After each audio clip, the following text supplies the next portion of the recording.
হ্যাঁ গাইস, এটা হচ্ছে আমাদের গ্রামের ধাম পূজা।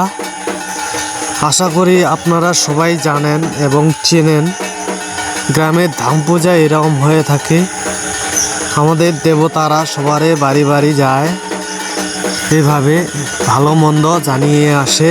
আশা করি আপনারা সবাই ভালো আছেন। আপনাদের নিমন্ত্রণ থাকলো। একটা পূজা কালকে হলো মঙ্গলবারে, সামনে মঙ্গলবার আরেকটা হচ্ছে আমাদের বাড়ির পাশেই। তার জন্য সবার এই নিমন্ত্রণ থাকলো, সবাই চলে আসবেন। ভিডিওটি ভালো লাগলে শেয়ার এবং ফলো করে যাবেন। তোর তো বাড়ির আশা মনের আশা পূর্ণ হয়েছে। আমারও মনে একটা পূর্ণ করো। তুই তো একটা জিনিস ভুল করেছিস। হনুমান ঠাকুরের ঝান্ডা তো ভালো কথা। এই ভক্ত মুই তো ইচ্ছুক কিছু দিব